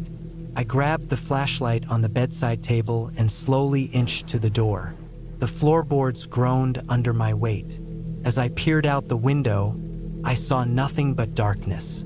My instincts screamed at me to leave, but I knew I was trapped in the cabin, isolated, at least 10 miles from the nearest neighbor. Hours passed. The dragging stopped, then started again, now circling the cabin. I kept the flashlight on, illuminating nothing but blackened tree trunks and patches of underbrush. My mind raced. Was it a bear, a hunter, or something worse? The stories I'd laughed at back in college about mountain disappearances suddenly felt terrifyingly real. Then, just before dawn, there was a pounding on the cabin door. Not casual, but hard, violent, demanding entry. I backed away, my breathing shallow, my hands trembling. Frank's voice cut through from the other side of the cabin, calm but firm, telling me to stay put. I realized then he wasn't in the room. I hadn't even seen him in the cabin all night. Panic surged. The next hour was a blur. I kept low, moving silently to the side window to peek outside. Rain had begun to pour in sheets now, and the figure outside was nearly invisible, cloaked by shadows and downpour. It wasn't a person. It was bigger, slower, moving with a deliberate menace that made my stomach churn. I remembered the traps Frank had shown me and realized I had to get to the gun he kept locked in the corner of the living room. I moved silently, trying not to let the floorboards betray me. My fingers fumbled over the keys to the lockbox, each second stretching into eternity. The pounding stopped. I held my breath. Then a shadow loomed against the window. I froze, gripping the gun, my chest tight with terror. Then, a flash of movement from behind startled me. Frank appeared, out of nowhere, wielding a long hunting knife and a flashlight. He moved like a predator, silent, efficient. He positioned himself between me and the window. The figure outside hesitated, almost as if sensing the danger. Then it bolted into the trees, the rain swallowing it almost immediately. I collapsed onto the floor, shaking, unsure if I'd imagined it or if it had really happened. Frank didn't speak, only lit the fireplace and checked the locks on every door and window. He made me sit near the fire with a blanket while he kept watch. For the first time, I realized just how skilled and trained he was. Every instinct he had from years in the military, every skill honed in combat, was now focused entirely on keeping me alive. By midday, the storm passed. The forest looked peaceful again, deceptively calm. Frank finally spoke, though still in his quiet, measured tone. He explained that sometimes people with bad intentions wandered into the woods, either looking for trouble or lost themselves. He never confirmed exactly what had been outside, but I didn't need him to. The way he moved, the way he reacted, told me everything. The rest of the trip passed quietly. I helped him check traps and clear fallen trees, but the fear from that night never fully left me. When I left the cabin, I realized I had a newfound respect for both the woods and for Frank. The man had lived a life full of danger, and yet his calm, precise response during a life-threatening situation made all the difference. I returned to the city with a story I couldn't fully explain and a memory I would never forget. The weight of the unknown pressing in, the relief of having someone prepared enough to face it. Years later, I still think about that night. I think about how easily someone could disappear in those woods, how quickly things can go wrong when you're far from help. And I think about Frank, the retired sergeant who taught me that survival isn't about luck. It's about vigilance, preparation, and the courage to act when fear wants you to freeze.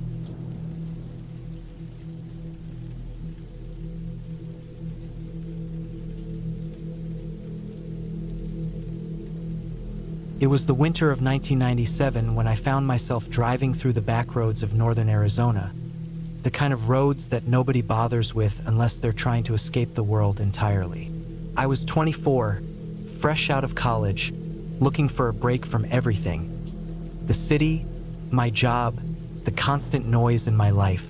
My old truck rattled and groaned over the snow-packed dirt roads, the headlights barely cutting through the heavy gray clouds that hung over the high desert like a permanent fog. I was searching for a place I could call mine for a few weeks, a cabin where I could write, think, and just be alone. That's when I saw it. A cabin tucked into the side of a shallow valley, half hidden by a cluster of scraggly junipers and pines. It looked abandoned at first glance. The paint was peeling, windows grimy, and a thin line of smoke rose lazily from the chimney. The kind of place that made your skin crawl just looking at it from the road. Still, something drew me in. Maybe it was the promise of isolation. Maybe it was the thought that no one would bother me here. I parked my truck and stepped out, the cold biting at my face, and the silence around me so heavy it felt alive. The air smelled sharp and dry like iron and old wood. Inside, the cabin was dusty but surprisingly intact. A small wood stove dominated the main room, and the furniture was minimal. A table, a couple of chairs, and a lumpy mattress in the corner. I could see that someone had lived here at some point. Not recently, but enough to leave a trace. An empty coffee mug, a rusted tin of beans, a few newspapers stacked in a corner. I set my bag down and immediately felt the kind of calm that comes from being completely alone. The first night was quiet, except for the occasional creak of the wood and the howl of the wind outside. I didn't feel afraid, just alert, like I was aware of everything around me in a way I hadn't been in months. But I started noticing odd things by the second night. Footprints, not outside, inside. Small, quick, shallow depressions in the dust on the floor, always near the corners, as if something had been circling me while I slept. I thought it was a rat at first. I didn't sleep well that night, keeping my flashlight close, the beam bouncing across the walls. On the third day, I went out to chop some wood. The sky was overcast, and a thin layer of snow had fallen overnight. That's when I first saw it in the distance, across the ridge. A figure hunched, moving awkwardly, almost like it was limping. At first, I thought it was a deer or a coyote, but the way it moved was wrong. Too deliberate, too slow, too aware of me. My stomach tightened. I had heard stories about the kind of people or creatures that wander the high desert, but I told myself it was just a person camping, maybe a hunter. I tried not to look again, but the sense of being watched followed me back to the cabin. That night, it got worse. I woke to a scratching sound at the window. Not gentle, not like an animal. It was deliberate, almost rhythmic, like someone testing whether the glass could hold them back. I didn't open the curtains. I didn't move. I just held my breath until it stopped.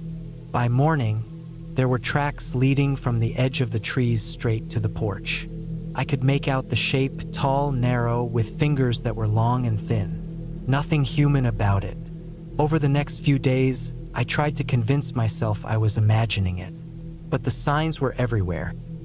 Footprints in the snow that appeared overnight, objects I had left in one place moved, scratches on the walls that hadn't been there before. The cabin, which had once felt like a sanctuary, now felt like a trap. The air inside smelled faintly metallic, like blood. I could feel eyes on me even in the deadest parts of the night. On the fifth night, I finally saw it clearly. I was standing near the stove, trying to warm myself, when a shadow moved past the doorway. I froze, and in that instant, I realized it wasn't moving like any animal I had ever seen. The shoulders were too broad, its limbs too long. The head was the wrong shape. It stopped in the doorway, watching me, and for a moment I swear it tilted its head like a predator assessing its prey. Then it moved closer, silently, its steps careful, methodical, like it knew every inch of the floor. My hands shook so badly I dropped the flashlight, and the light spun across the room, revealing something that made my stomach lurch. The figure was wearing something that looked like human skin. Not a mask, not clothed skin. Pale, stretched, sagging, covering the creature like a second layer of flesh. I didn't scream. I didn't move. I just backed into the corner, heart hammering, knowing any sudden movement could provoke it. For what felt like hours, it just watched. And then, as suddenly as it appeared, it slipped into the shadows and disappeared. My entire body ached with tension, and I didn't sleep the rest of that night. I realized then that I had two choices: wait to be found or get out. At first light, I packed whatever I could carry and moved toward my truck.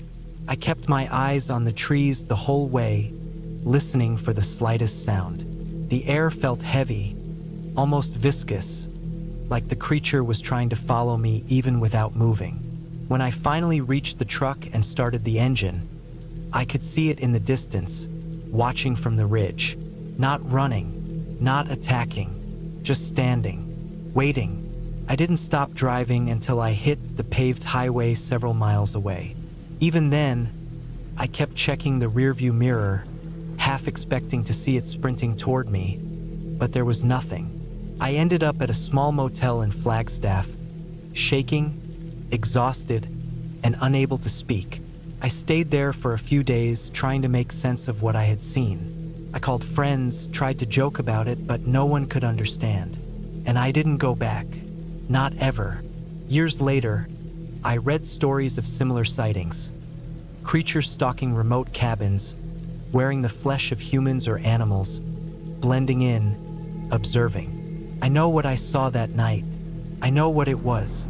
And I know I was lucky. Lucky it didn't attack. Lucky I got out. I never returned to that part of the desert, never drove down those back roads again. The memory of the cabin, of that figure with the pale skin and impossible limbs, still haunts me.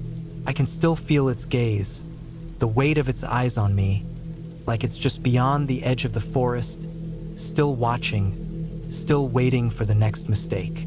The lesson I carry with me is simple. Isolation can be dangerous, and the desert doesn't forgive ignorance. Sometimes the things we don't understand are the things that can hurt us the most. And sometimes the only thing between you and disaster is the clarity to run when every instinct tells you to stay. That cabin, those tracks, that figure, they are burned into my memory forever. And I know if I ever return to that part of the world, I would not be alone. Not for a second.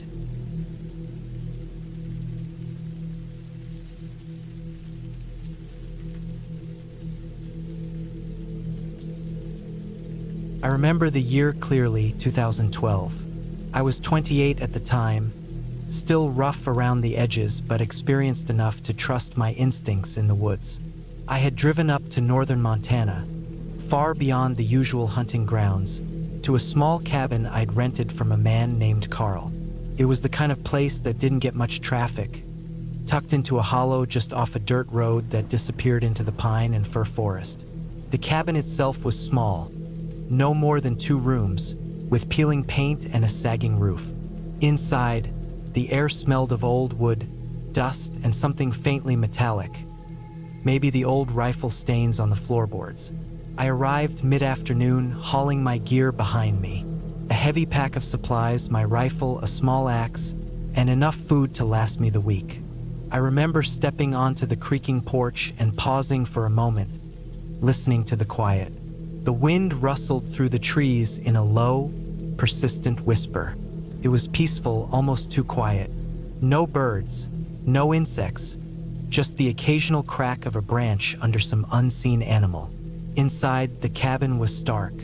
A small kitchen corner with a rusted stove, a single sink, and a wooden table scarred from years of use. The main room had a wood-burning stove, a couple of chairs, and a bunk that looked sturdy but rough. I unpacked slowly, arranging my supplies, checking the rifle, and laying out some firewood near the stove. I wanted to settle in before dark, knowing that once night fell in the forest, the world could feel completely different. That first evening, I stepped outside to do a quick survey of the surrounding area. The ground was uneven, dotted with patches of snow that had lingered despite the early spring sun. Animal tracks crisscrossed the dirt, some fresh, some old. Deer mostly, maybe elk, but there were others, coyotes, a bear perhaps, but I couldn't be sure. I marked a few promising spots for the next morning, then returned to the cabin to start a fire. The flames crackled, casting long shadows that danced along the walls. I ate a simple meal, bread and canned beans, and then spent the rest of the night cleaning my rifle and planning my route. Sleep was restless. Every snap of a twig outside made me tense. Every gust of wind made the cabin groan. The next morning, I woke early and slipped out just as the sun started painting the treetops gold. I walked slowly, keeping my eyes on the tracks, noting where the ground softened, and listening to the forest around me. Everything seemed normal at first. Birds chirped faintly in the distance, and the smell of damp earth and pine filled the air. But as I pushed deeper into the woods, I began to notice something off. The tracks didn't just belong to the usual wildlife. They were larger, heavier, deeper than a deer's, and they seemed deliberate. They followed a line, sometimes zigzagging unnaturally, like someone or something was testing the ground, marking a path. I shook it off. Hunting requires patience and focus, not fear. I kept going, and by mid-morning, I spotted a buck grazing near a clearing. My heart rate spiked, hands tightening around the rifle. I steadied my breath, lined up my shot, and fired. The buck fell. I approached, but as I knelt to check my prize, I noticed something strange. The tracks around the clearing were not just from the buck. There were footprints, human-shaped but too large, with clawed toes, smeared in the mud. My stomach sank. I scanned the trees. No one was there. The feeling of being watched crept up my spine. I didn't linger. I dragged the deer back to the cabin, moving carefully but fast. By the time I got inside, my nerves were frayed. I hung the deer in the small shed behind the cabin and double-checked the locks on the door and windows. The wind had picked up, rattling the wooden frame, and I thought I heard something scraping against the side of the cabin. First, I thought it was a branch, but then it stopped. Silence. Then, later that night, a faint tapping on the roof, like something heavy moving above me. My mind raced, running through all rational explanations. Could it be a bear? Maybe a large animal in the rafters?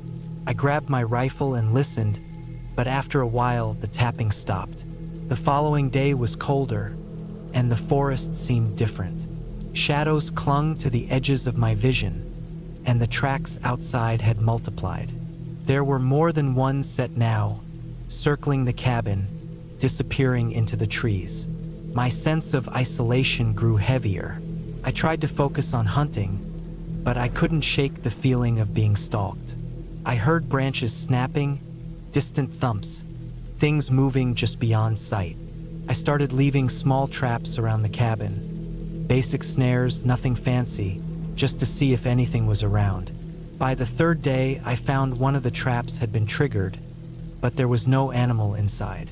Only mud, deep prints, and the faint smell of something sharp and earthy. That night, I stayed awake until dawn, sitting near the stove with the rifle across my lap. The wind howled, rattling the windows, and the tapping came again, this time from the back of the cabin. I crept to the door, peering out, but the darkness was thick, hiding everything beyond a few feet. My heartbeat was deafening. I remembered the stories Carl had told me when I booked the cabin, about hunters finding strange tracks, about animals behaving oddly, about people who disappeared, but I always thought those were just local legends. Now, I wasn't so sure. By the fourth day, I knew I had to move.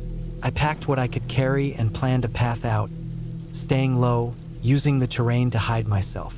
The tracks followed me, getting closer with every step.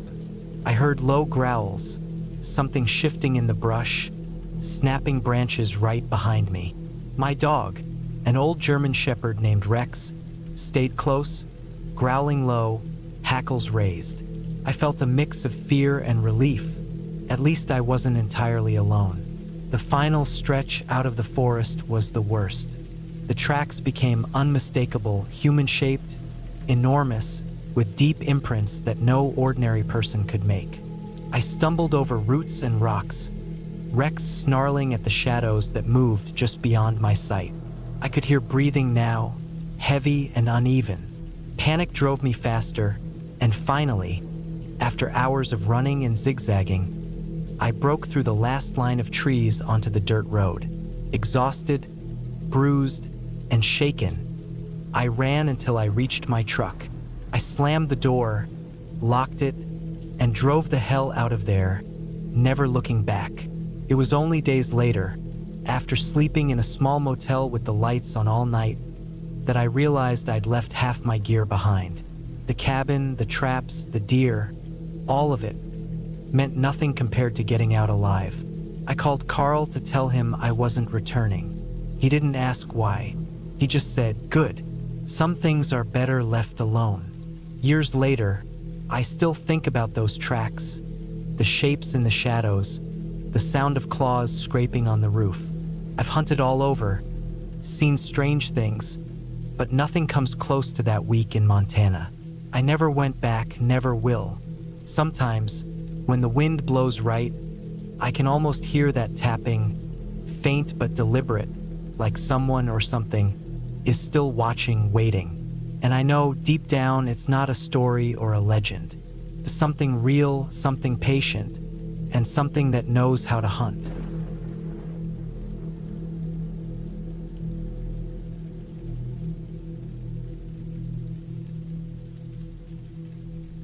It was the fall of 2018 when I decided to take a break from the city and rent a small cabin in the remote forests of northern Maine. I was 26, exhausted from months of endless office work and the constant hum of city life, craving silence and a place to just think.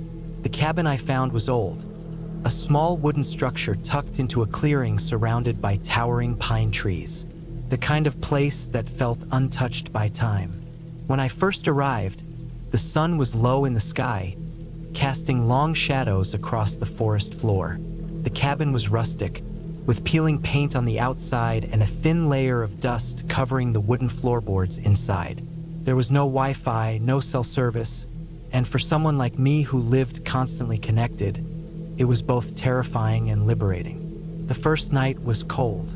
I had to pile blankets on the bed and build a fire in the stone fireplace to keep warm. The wind outside howled through the cracks in the cabin walls, and every few minutes I would hear the creaking of the old wooden roof as the trees swayed violently in the autumn storm. I was alone, or so I thought. On the second day, I decided to explore the area around the cabin. There was a small creek nearby, the water crystal clear and icy cold, winding through moss-covered rocks and fallen branches. The forest around it was dense, and the ground was littered with leaves in shades of orange, red, and brown. I walked for hours, losing myself in the patterns of the trees and the occasional movement of wildlife. Squirrels darting through branches, deer grazing in the distance. But I noticed something strange. It wasn't a person, but a feeling like someone or something was watching me. It was subtle at first, just a flicker in the corner of my eye or the sound of footsteps that didn't match my own. I told myself it was the wind, the natural sounds of the forest, or maybe just my imagination. That night, I went to bed earlier than usual, the fire dwindling to a small pile of glowing embers. Around midnight, I woke up to a strange noise. It was a soft tapping, like someone lightly knocking on the wooden side of the cabin. I froze. My first instinct was that it was an animal, probably a raccoon or a bird, but then I heard it again, a slow, rhythmic tap coming from the side window. I stayed perfectly still, listening. Then, I heard it again, but this time it was accompanied by a faint scrape, like claws against wood. My heart started pounding, and I grabbed the flashlight I had set on the nightstand. Shining it toward the window, I saw nothing but darkness and the shadow of a tree branch swaying in the wind. I tried to convince myself to go back to sleep, but sleep wouldn't come. Every time the wind gusted, I thought I heard footsteps circling the cabin, and every shadow seemed to shift in unnatural ways. By dawn, I was exhausted and anxious, but nothing had happened while the sun was up. On the third day, I decided to investigate further. There was a narrow trail behind the cabin that I hadn't noticed before, almost hidden beneath fallen leaves. It led deeper into the forest, and I followed it cautiously. The further I went, the more I noticed signs that someone else might have been there. A footprint pressed into soft mud, partially washed away by rain. A faint smell of smoke that didn't come from my fireplace. Branches snapped underfoot, though I was alone. I kept telling myself I was imagining it, but there was a nagging sense of being watched. By nightfall, I was on edge. I had eaten little that day, too anxious to sit still. As I returned to the cabin, I noticed the front door was slightly ajar. I was certain I had locked it. My stomach sank and adrenaline surged. I pushed the door open fully and stepped inside, my flashlight beam cutting through the darkness. Nothing seemed out of place at first glance, but then I saw it. A small pile of sticks arranged in a rough circle in the corner of the room. Someone had been inside my cabin. Fear took hold. I checked every corner, every cupboard, every crevice, but found no one. The only sign of intrusion was that circle of sticks and a small smudge of dirt on the wooden floor near the fireplace. I couldn't stay there another night. I had to leave, but the forest around the cabin was thick, and I didn't want to risk trying to hike out in the dark. I decided to barricade myself in for the night. I pushed the furniture against the doors, grabbed a kitchen knife, and sat near the fireplace, the small fire barely providing comfort against the fear gnawing at me. Around 2 a.m., I heard it again. Footsteps outside. Slow, deliberate. They circled the cabin, pausing sometimes, then moving again. The wind howled, masking some of the sounds, but I could hear them, clear and unrelenting. I stayed frozen, holding the knife, praying it was just another animal, but the pattern of movement felt human. Hours passed, or maybe minutes, I couldn't tell. My mind was numb with terror. By the first light of dawn, the footsteps stopped. The forest fell silent, almost too silent. I didn't wait. I left the cabin immediately, moving fast but quietly through the trees. When I finally reached the main road, hours later, I collapsed into my car and drove straight back to the city, hands shaking and stomach tight with anxiety. It wasn't until months later that I realized what likely happened. There had been a man living illegally in the forest nearby, scavenging and occasionally approaching the cabin. Police reports from the area mentioned a series of break-ins at remote cabins that year, all targeting people who stayed alone. It wasn't a ghost. It wasn't some supernatural entity. It was just a person, a very real danger hiding in plain sight, moving silently through the forest while I slept. After that trip, I never stayed alone in remote cabins again. But I did something else. I started learning self-defense and carrying a proper flashlight and knife whenever I ventured into the woods. I also installed a basic alarm system in my next rental cabins. What could have ended as a tragic encounter became a turning point. I learned to respect the wilderness not just for its beauty, but for its unpredictability. I learned to trust my instincts, to pay attention to the subtle signs that something was wrong, and to prepare rather than panic. Even now, when I tell the story to friends, their eyes widen, and they can't believe how calm I remained during the ordeal. But the truth is, fear has a way of sharpening everything. Every sound becomes more distinct, every shadow more telling. And sometimes, the only thing standing between you and a dangerous stranger is your own awareness and the measures you take to protect yourself. That cabin in Maine is long gone from my life, but the lesson it taught me is permanent. Nature is beautiful, yes, but real danger is often silent, patient, and very, very real.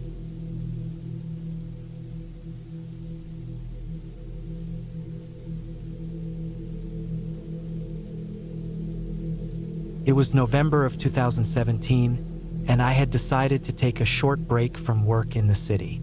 I was 28, tired of the constant noise and endless deadlines, and I wanted to disappear for a few days. A friend had told me about a small cabin in the northern mountains of Maine, near a dense forest by a river. He said it was quiet, isolated, and perfect for someone who just needed to be alone with their thoughts. I didn't even think twice. I booked it for 3 nights. I arrived in the late afternoon, and the sky was already dark with thick clouds. The weather report had mentioned rain, but I didn't expect it to start so soon or so heavily. The last few miles to the cabin were rough. The road was nothing more than a muddy track winding through tall pines, and the rain had turned it into a slippery ribbon of mud. My small rental car slid a little more than once, and I gripped the wheel tight, heart racing, until I finally saw the cabin's roof peeking between the trees. The cabin itself was old but solid. Its wooden walls were soaked dark with rain, and the porch sagged under years of neglect. The windows reflected the gray sky like dark mirrors. I parked the car, grabbed my bag, and unlocked the door. The smell hit me immediately: damp wood, wet earth, and a faint metallic tang, like old iron. I shrugged, told myself it was just the rain, and stepped inside. Inside was small and sparsely furnished. A table and 2 chairs, a tiny kitchenette, a small wood-burning stove, and a bed tucked into a corner. Dust lined the shelves, and a few cobwebs clung to the corners of the ceiling. I set my bag down, lit a few candles, and started a fire in the stove. The rain pounded against the roof and windows, a steady drumming that felt almost oppressive in its intensity. I couldn't help but notice that the sound of the storm seemed louder inside the cabin than outside, as if the walls were amplifying it. By nightfall, the rain had turned into a near-constant downpour. The forest surrounding the cabin had disappeared behind a wall of gray water, the trees swaying under the weight of the storm. The wind howled through the cracks in the walls, making the cabin creak and groan. I had only been there a few hours, but the isolation began to press in on me. Every little sound, the dripping water from the eaves, the snapping of branches outside, the occasional rustle against the side of the cabin, made me tense. I kept thinking I saw movement through the shadows beyond the windows, but each time I convinced myself it was just the rain. Around midnight, the storm reached its peak. The wind tore at the trees with such force that it sounded like an army of men running through the forest. The rain hit the roof in sheets, bouncing off and splashing through the small gaps in the windows. I was lying on the bed, the fire sputtering low, and I couldn't sleep. Every instinct told me to be alert. That's when I first noticed the smell. Something acrid, almost burnt, mixing with the dampness in the cabin. I sat up, heart thudding, and tried to locate the source. The stove was fine. The candles hadn't gone out. It wasn't smoke from inside. Then I saw it. Through the rain-streaked window, a shadow moved in the woods. It was quick, darting from tree to tree, and unlike any animal I had seen before. My mind screamed at me that it was probably nothing, a trick of the lightning or the rain. But I couldn't shake the feeling that I was being watched. Every few minutes, the shadow appeared, then disappeared behind the trees, always moving closer. I grabbed a flashlight from the kitchenette and aimed it at the window. The beam cut through the darkness, illuminating the wet undergrowth, the dripping branches, the mud, but nothing else. I could see where it had been, footprints in the soft earth, wide and heavy. My stomach dropped. Whoever or whatever was out there had been walking around the cabin, silent and careful. I debated leaving, but the idea of stepping into the storm, into the mud and the darkness, terrified me. I had no cell service, and the nearest town was miles away. I was trapped, more or less. I spent the rest of the night on edge, jumping at every sound, checking the windows every few minutes, trying to convince myself I was imagining things. The storm didn't let up until dawn, and when it finally did, it left a thick, clinging fog that wrapped the forest like a blanket. In the morning, I had to see what had been outside. I grabbed my raincoat and boots, stepping carefully onto the porch. The ground was a mess of mud and fallen branches, the river swollen with runoff from the mountains. Then I saw the footprints clearly in the soft earth. They circled the cabin, coming close enough to touch the walls in places. And they weren't small. They were huge, too big to be any deer or bear I knew, and the shape was wrong for human shoes. There were no marks from claws, no drag marks, just these enormous prints that made me feel exposed, vulnerable. I stayed inside the rest of the day, cleaning up and trying to calm myself, but I couldn't shake the tension. The forest seemed quieter than it should have been, too quiet. The usual birds and squirrels were missing, replaced only by the occasional drip of water from the trees. When night fell again, I made sure every window and door was secured, stacked furniture against the door, and kept a flashlight and a small axe close to the bed. I tried to sleep, but I barely closed my eyes. Every sound, the wind rattling the shutters, the river rushing past, the drip of water from the eaves, made me flinch. By the third morning, the storm had passed entirely. The sun broke through the clouds, weak but steady, and the forest seemed almost normal again. I forced myself to step outside, look around, and breathe. The footprints were gone. I searched the perimeter of the cabin and even walked a little into the forest.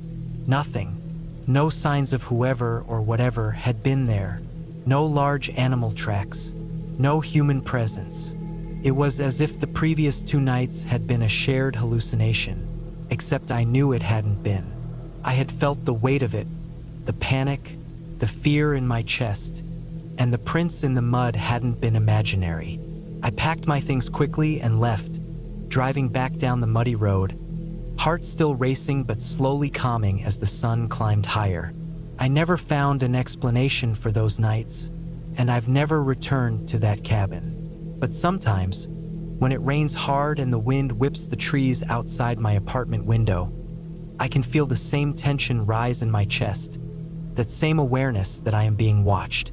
And I remember that feeling of helplessness in the dark, alone in a small cabin, with something unknown moving just beyond the walls. It was real, and that in itself is enough.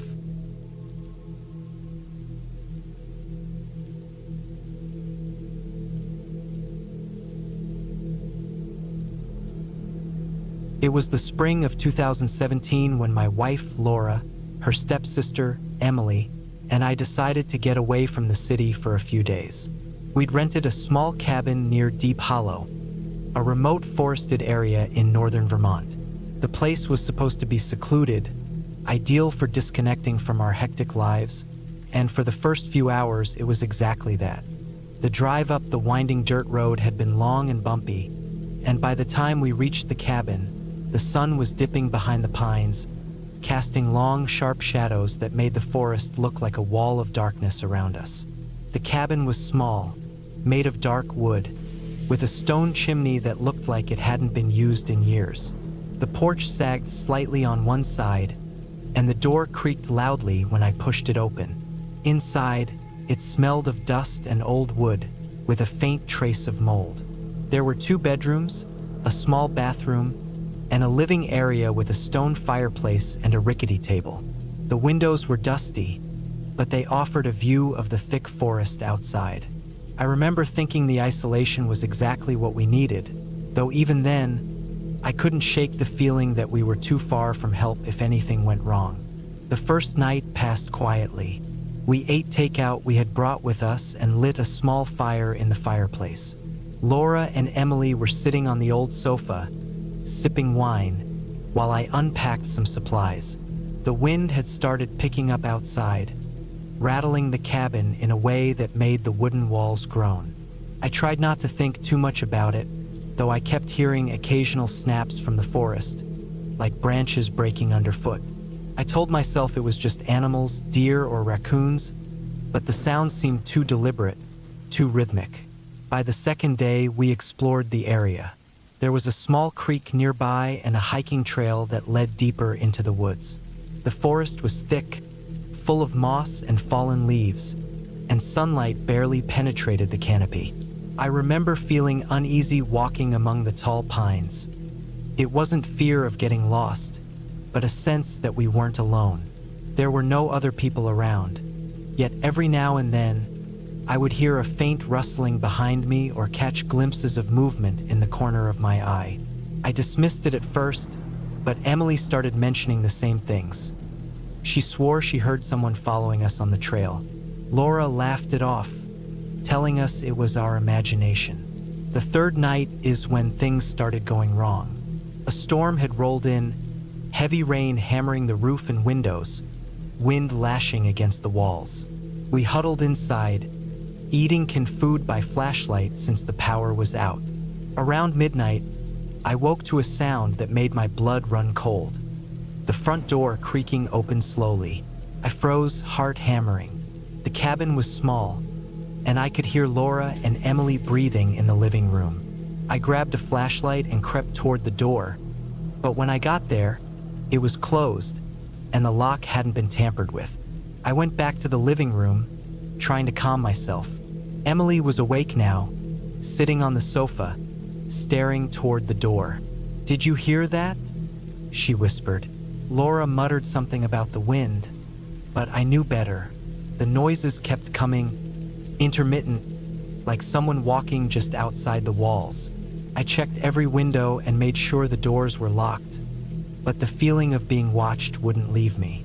The next morning, I decided to go inspect the perimeter. The rain had stopped, leaving everything slick and muddy. As I walked around the cabin, I noticed footprints in the mud. At first, I thought they were animal tracks, but they were too large, too human. They circled the cabin, coming close to the doors, then disappearing into the woods. My stomach dropped. I called Laura and Emily, showing them the tracks. They were pale-faced but tried to stay calm. We spent the day boarding up windows, moving furniture to block entrances, and trying to stay alert. By evening, the tension had grown unbearable.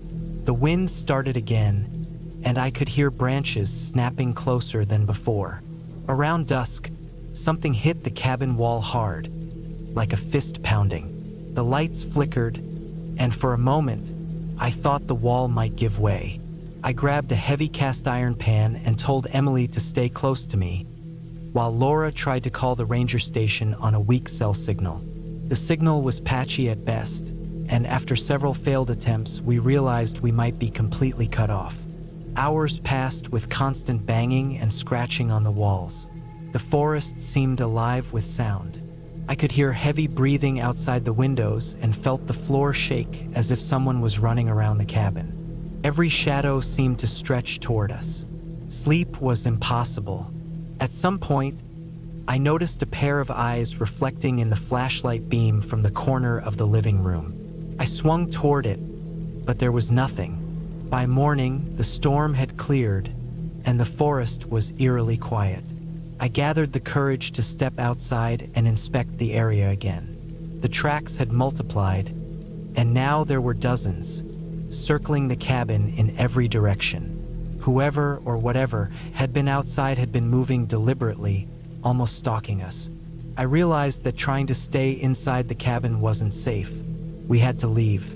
We packed as quickly as we could, grabbing essentials, and I insisted we stick close together as we followed the muddy trail back to the main dirt road. Every step was tense. The forest seemed to be holding its breath. Occasionally, I thought I could hear someone running parallel to us, staying just out of sight. At one point, I turned to check, but there was no one. After nearly 2 hours, soaked and exhausted, we finally reached the main road. A logging truck passed by, and I flagged it down desperately. The driver, a middle-aged man with a grizzled beard, agreed to take us to the nearest town. On the way, I told him everything. He nodded grimly, saying the area had a reputation for squatters, and sometimes desperate people would hide in the woods for days, watching cabins and waiting for an opportunity. The thought that we had been observed for days, without even realizing it, made me shiver. We finally made it back to town. I called the local authorities and reported the incident, giving them the location of the cabin and describing the tracks. They went out to check it, but by the time they arrived, whoever had been outside was gone. The cabin showed no signs of forced entry, but the police confirmed the tracks matched human footprints. It seemed like someone had been watching us the entire time, lurking in the woods, leaving no trace beyond the muddy impressions in the soil. It took weeks to get over the fear. Laura wouldn't go back to the cabin, and Emily refused to even mention the forest. I still think about it sometimes when I'm alone at night. I imagine the forest surrounding that little cabin, silent and patient, waiting for the next people foolish enough to think they're safe in isolation. We were lucky. We got out alive. And that realization of how close we were to something far worse than we could have imagined still haunts me.